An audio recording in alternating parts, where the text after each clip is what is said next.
So Tamil வணக்கம் தமிழர்களுக்கு என் தமிழ் வணக்கம். இந்தியா 4-1 அப்படின்ட்டு ஹோம் டாமினேஷனை கண்டினியூ பண்ணிகிட்டே இருந்திருக்காங்க. சூரியகுமார் யாதவ் ப்ரில்லியண்ட்டாக கேப்டன்சி பண்ணி டீமை வந்து ஒரு விக்டரிக்கு எடுத்துகிட்டு போயிருக்காரு. அண்ட் அதை பற்றி பேசலாம். அப்படியே ஓடிஐ ஸ்குவாடும் பார்த்துட்டு ப்ரிவ்யூ பண்ணிடலாம் ஓடிஐ சீரீஸ்க்கும். ஸோ ஃபஸ்ட்டு ஃபிஃப்த் T20யில் அபிஷேக் சர்மாவோட இன்னிங்ஸ்லேருந்து ஸ்டார்ட் பண்ணலாம். ஏன்னா best knock I have seen அப்படின்னு பேசலாம். நம்ம என்ன சொல்கிறது, எல்லா பாலையும் ஒரு மாதிரி பவுலரை போடவே விடாத மாதிரி அடித்து துவம்சம் பண்ணிட்டார் இங்கிலாந்து போலிங் அட்டாக்கை. ஸோ அதை பற்றி ஸ்டார்ட் பண்ணலாம். ரிஷி, நீ ஸ்டார்ட் பண்ணி. ஆமா, நீ சொன்ன மாதிரி அபிஷேக் சர்மா வந்து ஃபுல்லா ஸ்டார்டிங்ல இருந்து அட்டாக்கிங் தான். அதான் இப்ப நான் சொன்ன மாதிரி அபிஷேக் சர்மா வெர்சஸ் இங்கிலாந்து 11 அந்த மாதிரி தான் இருந்தது. சோ இந்தியா வெர்சஸ் இங்கிலாந்துன்ற மாதிரி கிடையாது கேமே. சோ அவர் வந்துட்டு அவர் எல்லா பாலும் அடிக்க போயிட்டு பவுலர் ஆர்ச்சர், ரஷீத் எல்லாருமே ஒரு மாதிரி க்ளூலெஸ்ஸா இருக்காங்க. என்ன போட்டாலும் அடிக்கிறாரு அவரு. அதுவும் அடிக்கிறதெல்லாம் சும்மா அடிக்க மாட்டாரு. ஒன்னும் சிக்ஸ் எங்கேயோ தூரக்க அடிக்கிறாரு. அவர் வந்து கிளியரா சரி, இப்போ நிறைய பேர் அடிப்பாங்க. ஆனா இவர் அடிச்சது வந்து proper cricketing shots plus middle. So அந்த மாதிரி அடிச்சதுனால அவருக்கு வந்து இன்னும் நிறைய பேர் சொல்றாங்க, நிறைய பெரிய அந்த இன்டர்வியூவர்ஸ் எல்லாருமே சொல்றாங்க பெஸ்ட் இன்னிங்ஸ் பார்த்தது அப்படின்னு. சோ எல்லாருக்கும் அது ஃபீல் ஆயிருக்கும். ஆக்சுவலி நான் வந்து எதிர்பார்த்தது ஒரு 150 அசால்ட்டா அடிச்சுட்டு போயிருவாரு. நம்ம இந்தியா டீம் ஸ்கோர் அதிகம் தான், இல்லைன்னு சொல்ல. பட் அது ஒரு சில ஓவர்ஸ்ல பார்க்கும்போது 14.9 இல்ல 15 பாயிண்ட் கிட்ட வரைக்கும் இருந்தது ரன் ரேட். சோ அவர் ஆடுற வரைக்கும் இப்ப அவர் வந்து எல்லாமே அடிச்சதுனால மத்த பிளேயர்ஸும் கொஞ்சம் வந்து இவர் ஒருத்தரே 138 அடிச்சிட்டாரு. மத்த பிளேயர்ஸ்க்கு அந்த பேர்டனே இருக்காது. சோ அதான் England versus Abhishek Sharma. Yes, correct. அப்படியே ஜோஸ்வானியும் அவனோட ஒப்பீனியன் சொல்லு. 13 6 வார வச்சுமே பார்க்காம போட்டு செம்மட்டி அடிச்சு வச்சிருக்காரு. எப்படி முதல்ல அடிச்சாரு. எனக்கு தெரிஞ்சு 90% பால் எல்லாமே விடுப்பு பண்ணிட்டாரு. ஒரு 2-3 பால் விட்டுருப்பாரு, இல்ல பீட்டன் ஆயிருக்கும். மிச்ச எல்லா பாலும் மிடில், எல்லா பாலும் ப்ராப்பரா அடிச்சு 13 பாலும் பக்கா 6 இருந்துச்சு. நான் கூட 150 போவாருன்னு நினைச்சேன். கரெக்டா ஆதித்ய சித்துவார்ல தான் அந்த 2 6 அடிச்சாரு. 3வது 6 அடிக்கும் போது தான் சைட்ல எங்கேயோ எட்ஜ் ஆகி கேட்ச் ஆயிடுச்சு. பட் மத்தபடி பக்காவா போச்சு. நடுவில் விக்கெட்ஸ் விழ சொல்லிட்டு அப்பயும் கேம் கரெக்டா மாத்திக்கிட்டாரு. ஸ்டார்டிங்ல ப்ரெஷரே இல்லாம ப்ராப்பரா யாரும் அடிக்கலாம் சொல்லிட்டு ஆடிட்டு இருந்தாரு. அந்த சிச்சுவேஷனுக்கு ஏற்ற மாதிரி அடாப்ட் பண்ணிக்கிட்டு அவர் ஆடுறதுனாலதான் 135 அடிக்க முடியுதுன்னு நான் ஃபீல் பண்றேன். Yes, correct. அதுவும் இந்த சீரீஸில் எப்போடா 200 250 பார்ப்போன்னு இருந்தது. அண்ட் ஃபைனலி இந்தியா ஒரு 247 அடித்தாங்க. அண்ட் என்ன சொல்கிறது, அதே காயின் ஹேஸ் டூ சைட்ஸ்ன்ற மாதிரி இந்தியா அப்படி ஆடும்போது இந்த சைடு பார்த்தா இங்கிலாந்து அபிஷேக் சர்மா அடித்த மொத்த ஸ்கோரே அடிக்கல இவங்க. ஸோ இங்கிலாந்து பேட்டிங் சொதப்பல் கண்டினியூஸ். ஸோ இங்கிலாந்து பேட்டிங் பற்றி என்ன நினைக்கிறீங்க? ஸோ இங்கிலாந்து பேட்டர்ஸ் பார்க்கும்போது என்ன தெரியுது, ஜாஸ் பட்லர் அவர்லாம் தான் எக்ஸ்பீரியன்ஸ்டு. பட் டக்கெட் இவரு யார் ஸ்மால் ப்ரூக் அவர்லாம் பார்க்கும்போது ஒரு ரெஸ்பான்சிபிளாவே ஆட மாட்டாங்க. அவர் வந்து அதான் அந்த நீங்க அந்த மேட்ச்ல கூட பாத்தீங்கன்னா கமெண்டேட்டர் சொன்னது என்னன்னா, இதுதான் ஆட போறன்னு முன்னாடியே டிசைட் பண்ணிட்டு வந்து ஆடின மாதிரி இருந்தது. அதுவும் இல்லாம ஜாஸ் பட்லர் இப்ப நீங்க அவுட் ஆன பால்லாம் அது வந்து அப்புறம் மாதிரி ஒரு ஹை குவாலிட்டி பிளேயருக்கு அது அவுட் ஆக வேண்டிய பாலே இல்லை. அது எங்க வேணா அடிச்சிருக்கலாம். அவரை வந்து எங்க வேணா அடிச்சிருக்குன்றத போது அவர் வந்து புரியுது. அட்லாஸ் இத்தனை சீரீஸ்ல இங்கிலாந்து பேட்டிங் மோசம்ல கொஞ்சம் ஒரு நல்ல விஷயம்னா ஜாஸ் பட்லர் பேட்டிங் தான். ஒரு மேட்ச் டக்கெட் அடிக்கிறாரு, இல்ல ஒரு மேட்ச் வந்து ஹாரி புரூக் அடிக்கிறாரு, இல்ல இவங்க 2 பேரும் சேர்ந்து 50-50 அடிக்கலனா கூட ஜாஸ் பட்லருக்கு ஒரு 30 இல்ல 35, ஜாஸ் பட்லருக்கு ஒரு பார்ட்னர்ஷிப் மாதிரி அடிக்கிறாரு. ஒரு சீரீஸ் மேட்ச்னா அவங்க 3 மேட்ச் பிரிச்சுக்கிறாங்க. எல்லா மேட்சுமே பட்லர் அடிக்கிற மாதிரி இருந்தது. அது ஒரு டீம் மாதிரியே இல்ல. ஓகே, புரியுது, நியூ டீம் தான், ஓகே. பட் கொஞ்சம் நியூ டீமா இருந்தா கூட சில பேர் ரெஸ்பான்ஸ்லாம் ஆகலாம். இப்போ ப்ரூக்லாம் வந்துட்டு சிச்சுவேஷனுக்கு தகுந்த மாதிரி ஆடாம ஃபர்ஸ்டே வந்து ஸ்வீப் அடிக்கிறது. அதுவும் அவருக்கு தெரியுது சக்கரவர்த்தி பால்ல அவருக்கு ஆடவே வரல. சோ கையும் வரல காலும் வரலன்ற மாதிரி தெரியுது. ஒண்ணு பிச்சு பார்ப்பாரு, இல்லைன்னா வந்து அவர் பேட்டை பார்ப்பாரு. அவரு பார்க்க மாட்டாரு அவரோட இத. சோ அவருக்கு வந்து தெரிஞ்சும் சீரீஸ்ல 3rd மேட்ச் 4th மேட்ச் எல்லா தடவையும் அப்படி அவுட் ஆனதுக்கு அப்புறம் ஒரு மேட்ச் நல்ல இன்னிங்ஸ் ஆடினாரு. ஆனா அந்த மேட்ச் அவுட் ஆனது சக்கரவர்த்தி கிட்ட தான். Yes, correct. அப்படியே ஜோஷுவா இங்கிலாந்தோட பேட்டிங் சொதப்பல் நீயும் சொல்லிருக்க. இது இங்கிலாண்டாங்கிற மாதிரிதான் இருந்தது. ஜெனரலா இங்கிலாந்து சைட வந்து ஓகே, என்னதான் ஒரு டாப் 4 கண்ட்ரீஸ்ல வந்து ஒரு நல்ல பெஸ்ட் டீம்ங்கிற மாதிரி சொல்லியிருந்தாலுமே அப்பப்ப அவங்களும் வந்து கன்சிஸ்டன்சி கிடையாதுன்னு சொல்லுவாங்க. என்ன பிரச்சனைனா, சரி 248 கொடுத்தாங்க, அடிச்சாலும் வேற வழியே கிடையாது. ஹை ஸ்கோர் தான் பாத்துக்கலாம். 120 பால்ஸ் 248 ஒரு பாலுக்கு 2-3 ரன் அடிக்கிற மாதிரி கணக்கு. அப்படி இருந்திருந்தாலுமே அட்லீஸ்ட் அந்த கேம அதுக்கு ப்ராப்பராவாச்சும் அப்ரோச் பண்ணிருக்காங்கன்னு சொல்லுவாங்க. பில் ஷாட் மட்டும் தான் ஆடினாரு. ஓகே, அவர் ஆடுங்கிறது பிரில்லியண்டா 55 23 அடிச்சாரு, சூப்பரா ஆடினாரு. George Buttler, Liam Livingstone. எனக்கு லியாம் லிவிங்ஸ்டன்னா அவர் என்ன மாதிரி ஒரு T20 பிளேயர், அவர் போயிட்டு 9 ஆஃப் 5 அடிச்சாரு. எனக்கு ஒரு மாதிரி ஆயிடுச்சு பார்த்துட்டு. அவ்வளவு ஒரு எக்ஸ்பீரியன்ஸ்னா ஒரு 2 பிளேயர், ஜார்ஜ் பட்லர், லியாம் லிவிங்ஸ்டன். அவங்க ஏன் ப்ராப்பரா இங்கிலாந்து லீட் பண்ணலங்கிறது இப்போ ஒரு கேள்விக்குறிதான். அந்த ப்ராப்பரா அப்ரோச் பண்ணிருக்கணும். யார் ஓவர் டார்கெட் பண்ணணுமோ அவங்க ஓவர் டார்கெட் பண்ணிட்டு இந்த ஸ்கோரை கொண்டு போற மாதிரி அவங்க மேபி யோசிச்சிருக்கணுமோ நான் ஃபீல் பண்றேன்.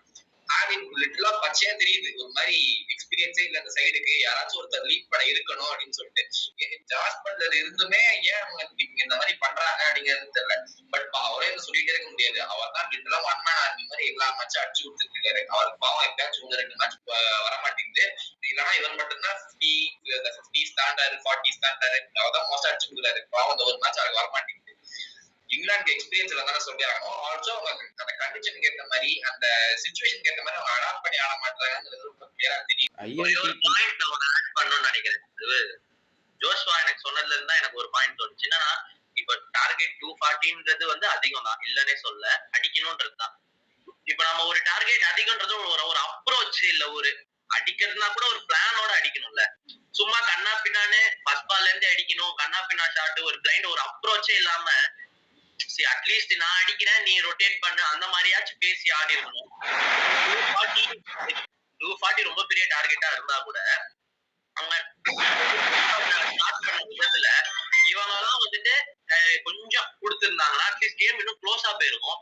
அதுக்கப்புறம் க்ளோஸா பண்ணதுக்கு அப்புறம் நம்மளுக்கு என்ன நடந்திருக்கும் நடந்திருக்காருன்னு நம்மளால கெஸ்ஸே பண்ண முடியாது. T20 கிரிக்கெட்ல பண்ணவே முடியாது. சோ இவங்க என்ன பண்ணிட்டாங்கன்னா கேம் க்ளோஸா எடுத்துட்டு போகணும்ன்ற அப்ரோச்சே இல்ல, செட் பண்ணிக்கிட்டாங்க. அடிச்சாதான் ஜெயிக்க முடியும், நம்ம கொஞ்சம் ஸ்லோ டவுன் ஆனாலும் ஓகே, அது உண்மைதான், கொஞ்சம் ஸ்லோ டவுன் ஆனாலும் டஃப் ஆகுமே தவிர தோக்க முடியும்ன்ற இதுவே கிடையாது. சோ மேபி அது கொஞ்சம் கோஆர்டினேட் பண்ணி ஆடி இருக்கலாமோன்ற. Yes correct. சொன்ன மாதிரி அதான் இங்கே தான் என்னன்னா, ஒரு இப்போ ILT20 SA20லாம் பார்க்கும்போது ஜோ ரூட்ன்றவர் பயங்கரமாக ஆடிட்டு இருக்காரு. அண்ட் டாம் பேண்டன் அப்படின்ற பிளேயரும் பயங்கரமாக ஆடிட்டு இருக்காரு. இவங்களெல்லாம் ஜோ ரூட்லாம் இருந்தாருன்னா ஒரு ஆங்கர் பண்ணி எடுத்துகிட்டு போகிற ஒரு எக்ஸ்பீரியன்ஸ் பிளேயராக இருப்பார். ஸோ இவங்க என்ன மாதிரி பிளான் பண்ணுறாங்கன்னு புரியல. அண்ட் அப்புறம் பட்லர் வேறு காஸ்ட்ல சொல்கிறாரு, எங்கள் இம்பாக்ட் சப்பில் 4 பேர் இருக்காங்க அப்படின்னு சொல்கிறாரு. ஸோ எல்லாம் ஓகே, மேட்ச் கடைசி வரைக்கும் ஜெயிக்க மாட்டாங்க, அதை நம்ம பற்றி பேசி ஒன்றும் இல்லை. சிவம் தூபே வேறு 2 விக்கெட் எடுத்துட்டாரு. ஸோ இப்போ அந்த கன்கஷன் பற்றியும் யாரும் எதுவும் சொல்ல முடியாது. ஓகே, அண்ட் இப்போ நம்ம ODI சீரீஸ் வரலாம். திருப்பியும் நம்ம லெஜெண்ட்ஸ் ரோஹித் சர்மா, விராட் கோலி எல்லாம் வராங்க. ODI ஃபார்மேட்டில் ஆல்வேஸ் தே ஆர் சக்ஸஸ்ஃபுல்.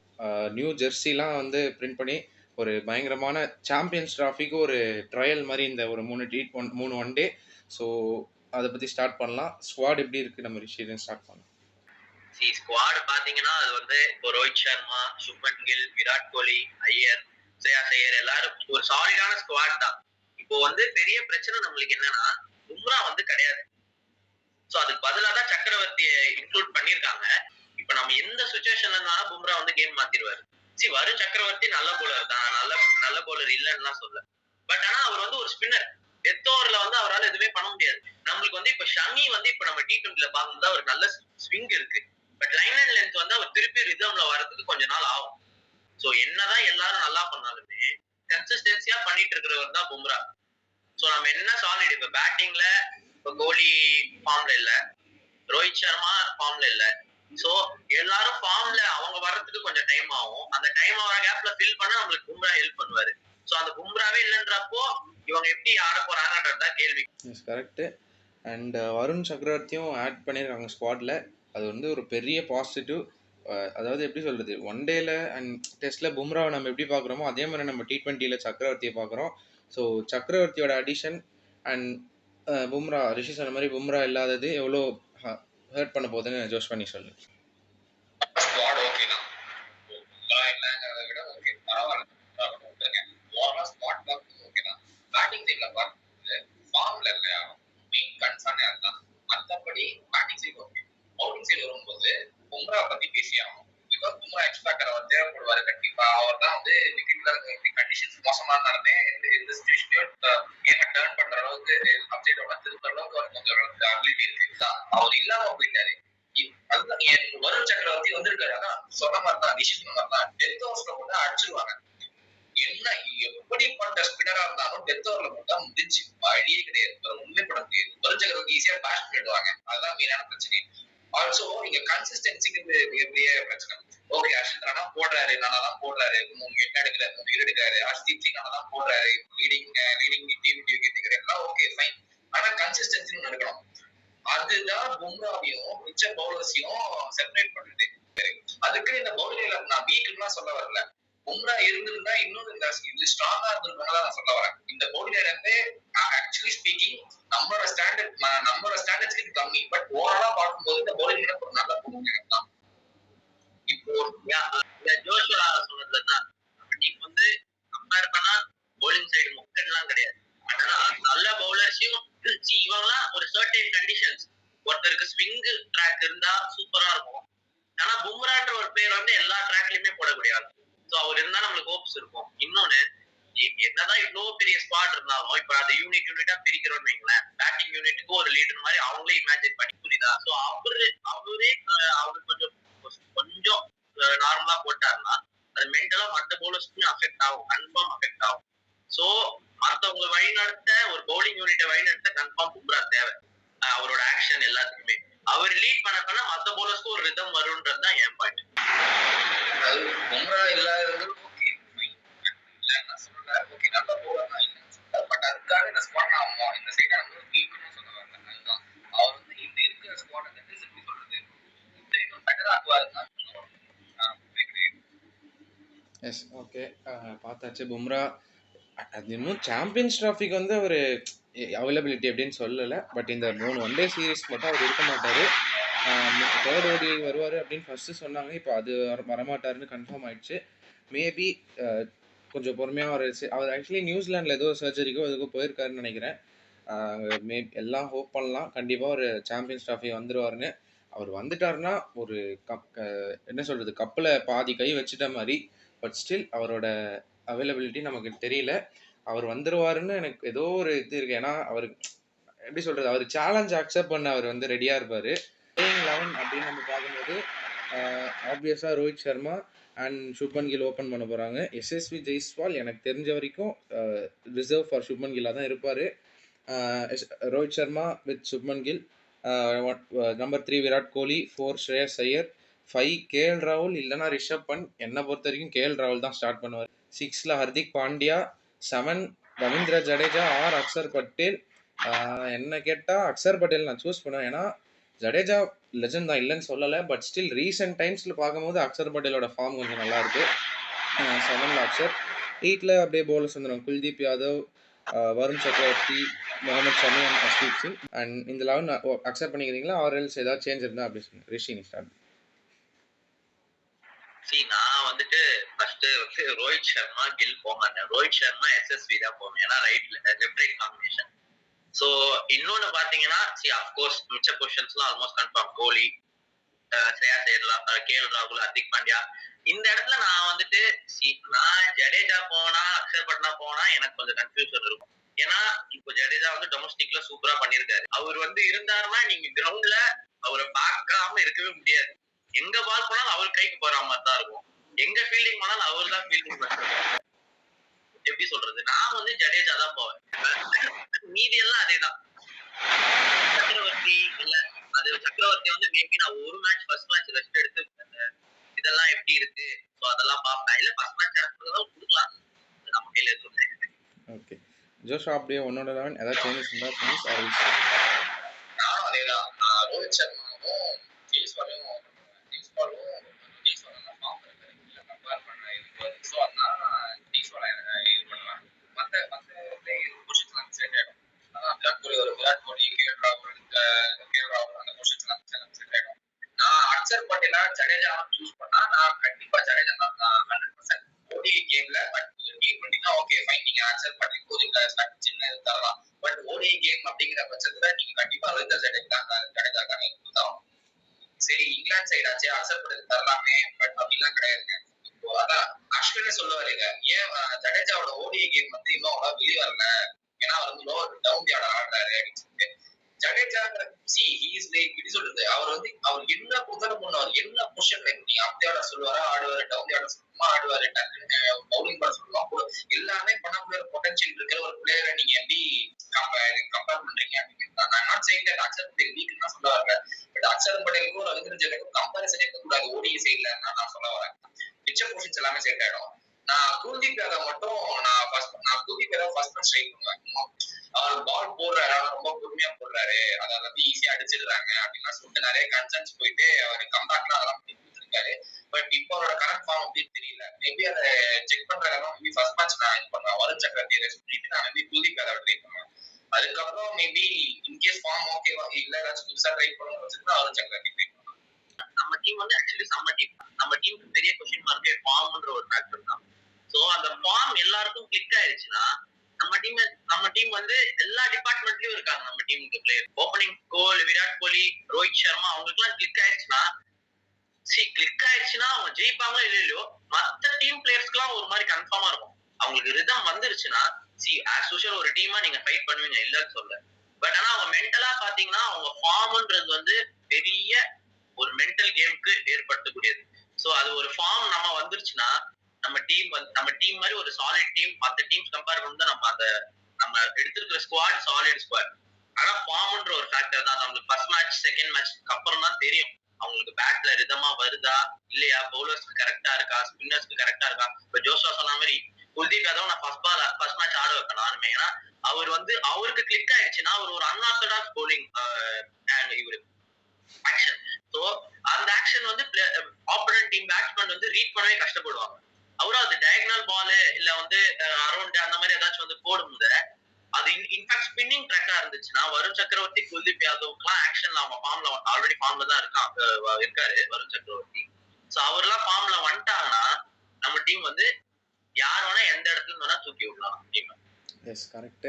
நான் அக்ஷர் பட்டேல் ஏன் ஆடுவேன்னு சொன்னேன்னா, இப்போ ஐபிஎல் பார்க்கும்போது ஜடேஜாவை சிஎஸ்கே ரொம்ப டாப்ல ப்ரொமோட் பண்ணி நான் பார்த்ததில்ல. பட் டெல்லி கேபிட்டல்ஸ் பொறுத்த வரைக்கும் அக்ஷர் பட்டேல ஒரு 2 டவுன் 3 டவுன் அமுச்சு விடுவாங்க அவங்க. இப்போ டக்குன்னு இந்தியாவுக்கு ஒரு 2-3 விக்கெட் குவிக்காக போயிடுச்சுன்னா அக்ஷர் பட்டேல் மேபி ஒரு மிடில் டாப்ல வந்து ஒரு ஃப்ளெக்சிபிலிட்டி கொடுப்பாரு அப்படின்னு நான் நினைச்சேன். அண்ட் அந்த யசஸ்வி ஜெய்ஸ்வால் 2 பேரும் சொன்னீங்க, நான் கண்டிப்பாக அதை அக்செப்ட் பண்ணிப்பேன். பட் ஆனால் யசஸ்வி ஜெய்ஸ்வால் ஆடினா எனக்கு தெரிஞ்சு ஸ்ரேயஸ் ஐயர் ஆட மாட்டார்னு நினைக்கிறேன். Because Rohit Sharma and Jaiswal open பண்ணி சுப்மன் கில் நம்பர் 3, விராட் கோலி நம்பர் 4 அப்படி வந்துடும். ஸ்ரேயஸ் ஐயர் மிஸ் ஆவார். ஸோ பார்ப்போம். எனக்கு ஜெய்ஸ்வால் ஆடுறதா இருந்தால் ஐ எம் கம்ப்ளீட்லி ஹாப்பி. ஏன்னா அவர் மாதிரி ஒரு ஓப்பனர் எல்லா ஃபார்மேட்லேயும் பயங்கரமாக அடிச்சிட்டு இருக்காரு. ஸோ நாளைக்கு ஃபர்ஸ்ட் மேட்ச் நடக்க போகுது. ப்ரெடிக்ஷன்ஸ் என்ன பொறுத்த வரைக்கும் கன்ஃபார்ம் இந்தியா தான். ஏன்னா இங்கிலாந்துக்கு சுத்தமாக பேட்டிங் வரவே இல்லை. அவங்க மிடில் ஆர்டர் ரொம்ப போராக இருக்குது ஃபார்மில். என்னோட ப்ரெடிக்ஷன் இந்தியா. ரிஷி, நீ என்ன ப்ரெடிக்ட் பண்ணுற? Same India. ஓகே ஜோஷுவா, நீ?